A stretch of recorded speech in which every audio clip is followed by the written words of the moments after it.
Mummy जी, एक बात कहूँ, बुरा मत मानिएगा, पर थोड़े दिन के लिए आपको अपना कमरा खाली करना होगा। ऊपर भी तो कमरा है, उसमें आपका सारा सामान रखवा देती हूँ। बस कुछ रोज की बात है, मेरे मम्मी पापा आकर चले जाएं, फिर आपका सामान नीचे रखवा दूंगी।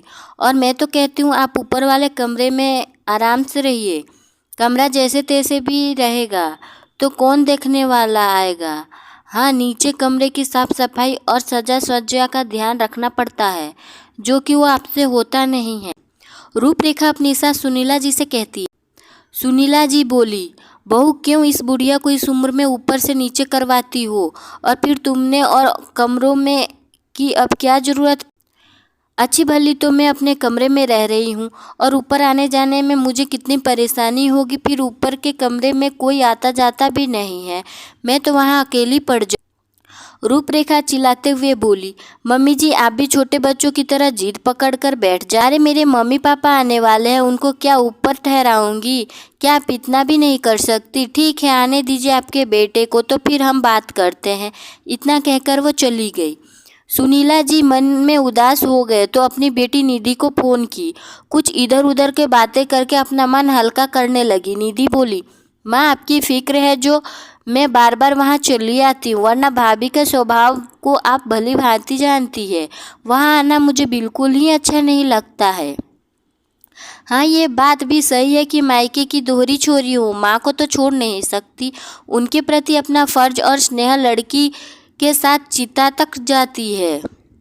सुनीला जी बोली, बेटा बहू चाहे अच्छी हो या बुरी, सास को उसी के साथ रहना। तो मैं भी बस रिश्ते कर निभा रही हूँ। अब बेटे ने अपनी मर्जी से शादी की है तो उसे भी क्या दोष दूँ। सब उसकी किस्मत का खेल है। अगर बुरी बहू किस्मत में लिखी हो तो अरेंज मैरिज के बाद भी मिल सकती है। तो तुम मायके को मत भूलना। बेटी तो मायके की शोभा होती है। बेटी ये चिड़िया होती है जिसकी चहचहाहट से उसका मायका गूंजता रहता है। तुम आती हो तो बैंक में मेरा सारा काम भी हो जाता है। जल्दी आने की कोशिश करना। निधि बोली, माँ आप चिंता मत कीजिए, मैं जल्दी आने की कोशिश करूँगी। अब क्या करूँ, यहाँ मेरे सास ससुर भी है, उनकी जिम्मेदारी भी मुझे ही देखनी है। यही तो आपने मुझे सिखाया था कि माँ अपनी हो या पति की, सम्मान और प्यार बराबर देना चाहिए। तो बस आपके दिए हुए संस्कारों पर चल रही हूँ। जल्दी आपसे मिलती हूँ। इतना कहकर निधि ने फोन रख दिया। नेहा की भाभी रूपरेखा स्वभाव से खड़ूस थी। अपने ही मायके और परिवार में लगी रहती थी और किसी से सीधे मुंह बात तक नहीं। बहरहाल एक हफ्ते बाद निधि अपने मायके पहुंची तो पता चला कि चचेरे भाई और भाभी आए हैं। एक हफ्ते बाद निधि अपने मायके पहुंची तो पता चला उसके सचेरे भाई और भाभी में आए दिन लड़ाई झगड़ा होता है। बार बार परिवार से अलग होने की बात कहती है। निधि अपनी माँ भाभी सबके साथ बैठकर चाय पी रही थी। बात फिर से चचेरे भाई की चर्चा चली तो निधि बोली, प्यार दिमाग से नहीं दिल से होता है, तब चाहे वो पति से हो या उसके परिवार से हो। कुछ लड़कियां अपने मतलब के लिए प्यार में रिश्ता तो बना लेती है परंतु निभा पाती नहीं। वो कैसे ये भूल जाती है कि जो आज उसका पति बना है वो कल किसी और का भाई या बेटा भी था। जिस माँ बाप पर बीतती है उसी के मन की आह भी कभी न कभी बहू के रिश्ते में भी जलन पैदा कर देती है। क्यों भाभी, आप क्या कहती है। रूपरेखा बोली, जरूरी नहीं है हर बहू की गलती हो। अब माँ बाप हर समय बेटे में चिपके रहेंगे तो लड़की अपने पति के साथ वक्त कब बिताएगी। और जब भी घर में ऐसी बातें होती है तो मुझसे ही सवाल क्यों किया जाता है। अरे वो मेरी तरह पढ़े लिखे और पैसे वाले घर से नहीं आई है, अब छोटे परिवार से आई है तो सोच भी छोटी ही रहे। अब हर कोई रूपरेखा तो ही नहीं हो सकता। रूपरेखा खुद पर इतरा रही थी। निधि मुस्कुरा कर बोली, अरे भाभी आप नहीं जानती हो, इस लड़की मायके वाले से गहरा रिश्ता और ससुराल वाले से छिछला रिश्ता रहती है। इन्हीं में से कुछ हरकतें से पता चल जाता है और कुछ तो दिमाग से सातिर होती है। वो रिश्ते की आड़ में खेल खेलती है और अपना मतलब निकालती है और बाकी किसी से कोई मतलब नहीं रखती है। रूपरेखा मुंह चमकाते हुए बोली, दीदी तब तो आपके लिए भी यही कहा जा सकता है, आप भी अपने मायके वाले से क्या मतलब का रिश्ता रखती है। क्योंकि जब भी पैसे और कागजात की बात आती है न जाने आपको कहाँ से गंध लग जाती है और आप चली जाती है। पूछ सकती हूँ क्यों। अरे सब लड़की अपने मायके का बोझ अपनी भाभी पर छोड़ दे तो बार बार आने जाने की जरूरत ही ना पड़े। आपको क्या लगता है मम्मी जी को यहाँ खाने को नहीं मिलता? 4 बातें सुनाकर रूपरेखा वहाँ से चली गई। उसके जाते ही सुनीला जी बोली, बेटा आज की दुनिया में बहू अच्छी मिलना भी बड़ी किस्मत की बात है। मुझे क्या पता था कि गोपाल बेटा जिसे पसंद करके लाया है वो अपने मायके से विदा तो हो गई परंतु ससुराल को अपना नहीं पाई। वो दिल से नहीं दिमाग से रिश्ते बनाती है और उनके अभी तक हमें किसी भी रिश्तेदार को दिल से नहीं अपनाया। निधि बोली, माँ देखा नहीं आपने, अगर वो हमें अपना समझती तो उन्हें इन बातों से मिर्ची नहीं लगती। धुआं वहीं उठता है जहाँ आग लगी होती है। पापा जाते जाते अपनी संपत्ति में मेरा नाम देकर मुझे धर्म संकट में डाल गए। पता नहीं भाभी ये कब समझेगी कि ये परिवार उनका अपना है। मानती हूँ वो बड़े घर की है, उनके माँ बाप की भी उन पर अधिकार है और जिम्मेदारी है, पर ये कहाँ का न्याय हुआ? अपने माँ बाप के लिए दिल में सोचना और ससुराल वालों के लिए दिमाग से सोच लीजिए। आप चिंता मत कीजिए, वक्त ऐसा गुरु है अच्छो अच्छो का सीधा कर देता है, बस उसके सीधा करने का तरीका और समय अलग होता है, तो हम भी इंतजार करें। अगले दिन रूपरेखा में इधर उधर देखकर अब बोली, मम्मी जी फिर क्या निर्णय लिया आपने? अपना सामान वहाँ शिफ्ट कर दे। तभी नेहा आई और बोली, भाभी मुझे लगता है माँ को ऊपर वाले कमरे में जाने की इच्छा नहीं। उस कमरे में माँ जाकर माँ बिल्कुल अकेले हो जाएगी। यहाँ नीचे रहती है तो आते जाते सबको देखती रहती है, उसका मन लगा रहता है। कल को अगर माँ बीमार पड़ी तो सोचिए, आपको ऊपर से उठाकर माँ को लाना पड़ेगा, फिर दिक्कत आपको ही होगी। रूपरेखा बोली, तो क्या कुछ दिन के परेशानी के लिए जीवन भर परेशानी झेलते रहे? निधि आश्चर्य से उसको देखी और बोली, भाभी जो आपके दिल में है आज वह सब बोल दीजिए। जानती हूँ आपके मन में मेरे लिए, हमारे परिवार के लिए, किसी भी सदस्य के लिए कोई प्रेम भाव नहीं है। इधर उधर कुछ कहने से अच्छा है आज अपने मन की सारी कड़वाहट निकाल दीजिए, आज बोल ही दीजिए। रूपरेखा बोली, बोलने को बचा क्या है? इनकी वजह से अपनी सहेलिया को नहीं बुला पाती और ना ही अपनी माँ को यहाँ रख पाती हूँ, क्योंकि नीचे कमरे पर तो मम्मी जी के कब्जा कर रखा है और आपको इतनी दया है तो आप इन्हें ले जाइए अपने साथ। अरे हाँ, आप कैसे ले जाएगी? क्योंकि यह आपको परेशान नहीं करना चाहती है तो हमारे घर में रहना चाहती है। तभी गोपाल आया। चुप हो जाओ रूप, कितना बोलती। मैं जब तुम्हारी माँ और अपनी माँ में अंतर नहीं करता हूँ फिर तुम अपने मन में मेरी माँ के लिए इतना जहर कैसे रख सकती हो? निधि बोली, अरे बोलने दो भाई, लगता है भाभी भूल रही है कि ये घर माँ का है। माँ हमारे घर में नहीं बल्कि हम सब माँ के घर में रहते हैं। वह तो हमारी माँ अच्छी है, हमारी गलत व्यवहारों को भी बर्दाश्त करके हमें इतने दिन घर में रहने दे रही है, वरना माँ की जगह कोई और औरत होती तब तो अब तक घर से बाहर निकल चुकी होती। रूपरेखा आश्चर्य से ननद को देखने लगी। सुनीला जी बोली, मैं कहती हूँ अब बस करो और सब तुम शांत हो जाओ। बहू अगर तुम्हारे मन में ये बात थी तो पहले क्यों नहीं बोली? हमें बताना चाहिए था। अगर अपनी माँ को तुम यहाँ लाना चाहती हो तो ऐसा क्यों नहीं करती? तुम लोग ऊपर वाले कमरे में शिफ्ट हो जाओ, अपना बड़ा कमरा अपनी माँ को दे दो, मुझे बिल्कुल बुरा नहीं लगेगा।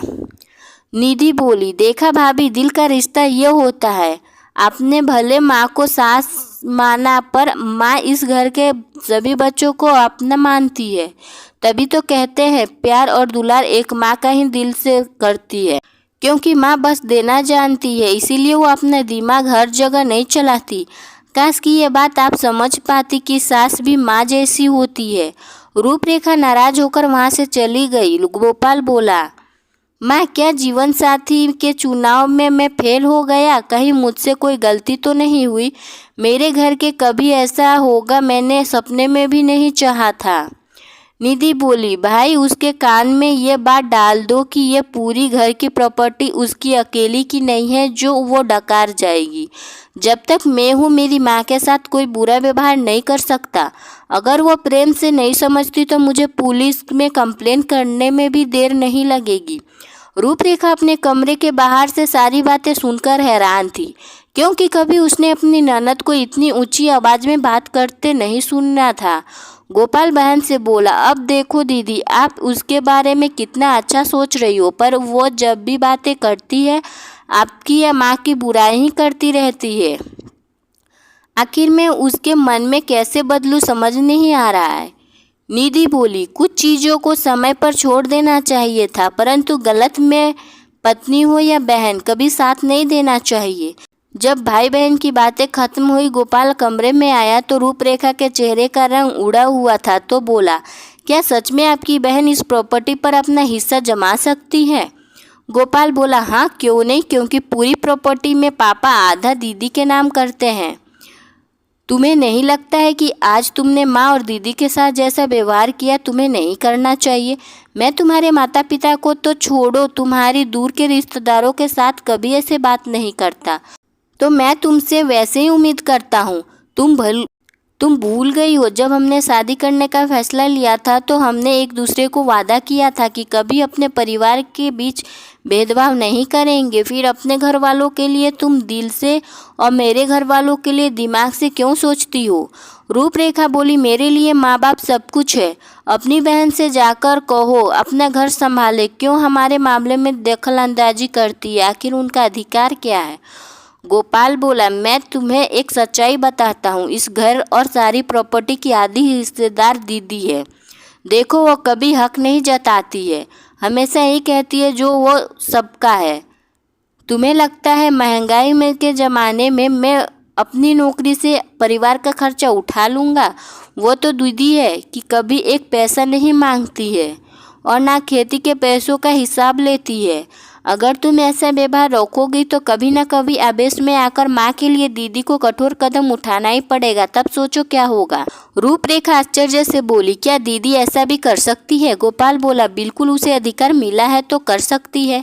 हाँ, अगर हम दिल से दीदी और माँ के रिश्ता निभाए तो उसे क्या कमी है जो यहाँ आकर तुमसे लड़ेगी और अपना हिस्सा मांगेगी? लोग बेटियों को बदनाम करते हैं। अरे बेटी को अगर उसके भाई भाभी से प्यार और उसकी माँ को इज्जत मिलता रहे तो कोई बेटी लड़ने नहीं आती। 2 दिन तक रूपरेखा शांत रही थी, लेकिन फिर उससे उसका वही रवैया हो गया, जिसके कारण निधि को एक कड़ा फैसला लेना पड़ा। उसने भाई से कहा, अगर तुम्हारी पत्नी को उसके माता पिता की इतनी ही फिक्र है तो तुम अपनी पत्नी को लेकर उनके घर रहने चले जाओ, लेकिन याद रखना पिता की संपत्ति पर तुम्हारा कोई हक नहीं रहेगा। ये बात सुनकर रूपरेखा के पैरों तले जमीन खिसक गई। अगले दिन निधि अपनी माँ के लिए खाना बना रही थी, तभी रूपरेखा आई और उसने गैस पर अपने लिए बनाकर खाने चली गई। उस दिन निधि को बहुत गुस्सा आया। उसने अपने भाई को बुलवाया और कहा, या तो मैं माँ के लिए अलग की कामवाली रखे हो या फिर अपनी पत्नी को कहो माँ के लिए उनके अनुसार खाना बनाए, क्योंकि अब माँ की उम्र नहीं अपने लिए खाना बना पाएगी। अगर तुम दोनों से ये सब नहीं हो पाते हैं तो घर की ऊपरी हिस्सा मेरे हिस्से में आता है, तो मैं उसके कमरे के किराए पर लगा देती हूँ और जो भी पैसे आएंगे उससे माँ का सारा काम हो जाएगा। क्या तुम्हें मंजूर है? गोपाल रूपरेखा से बोला, मैं तुम्हें कब से कह रहा हूँ कोई ऐसी हरकत मत करो जिससे कि दीदी नाराज हो जाए, तुम समझती क्यों नहीं? तुम्हारी इन हरकतों से ऐसा ना हो जाए हम सड़क पर आ जाएंगे। फिर भाई बहन ने बहुत समझाने की कोशिश की, पर निधि ने नहीं सुनी और अपने फैसले पर अड़िग रही। 1-2 दिन और ठहरकर उसने ऊपर वाले कमरे को किराए पर लगा दिया और उसी पैसे से माँ के लिए 2 कामवाली रख दी। उसमें एक कामवाली माँ के लिए खाना बनाएगी और दूसरी कामवाली उसकी माँ का सारा काम करेगी। माँ की हर ज़रूरत को पूरा कर दीदी वापस अपने घर चली गई। अब गांव से जो भी खेती का पैसा आता था उसे भी 2 हिस्से लगने लगे। अब तो रूपरेखा पर आफत आ गई। उसे अपनी गलती का एहसास हुआ। उसने अपनी सास से माफ़ी मांगी तो वो बोली, बहू अब मेरे हाथों में कुछ नहीं है, तुम्हें तो अपनी ननद से बात करना होगा। गोपाल पत्नी को लेकर बहन के घर गया और हाथ पैर जोड़े। निधि ने इतना कहा, मुझे भाई से कोई शिकायत नहीं है, पर मैं तुम्हें कभी माफ़ नहीं करूँगी। अपने माता पिता के लिए तुम्हारे मन में कितना सम्मान है, वह मेरी माँ के लिए हमेशा तुमने अपमानजनक शब्दों का प्रयोग किया, मैं कभी नहीं भूल सकती। तुमने मेरी माँ के साथ अच्छा व्यवहार नहीं किया, कौन जानता है आज माफ़ कर दो, कल फिर तुम वैसी हरकत करोगी। जब तक मेरी माँ जीवित है जो जैसे चल रहा है वैसे ही चलेगा। आखिरकार रूपरेखा को खाली हाथ वापस लौट कर जाना पड़ा। सच कहा है किसी ने, ज़्यादा लालच के कारण जो आपके पास रहता है वो भी छूट जाता है। अरे माँ बाप तो ऐसे संपत्ति होते हैं, जितना सम्मान दो उतना ही लौट कर आता है। आपको यह कहानी कैसी लगी मुझे अपनी राय कमेंट बॉक्स में ज़रूर दीजिएगा। कहानी पसंद आए तो लाइक शेयर सब्सक्राइब कर दीजिए। मिलते हैं अगली कहानी में। Thank you for watching video.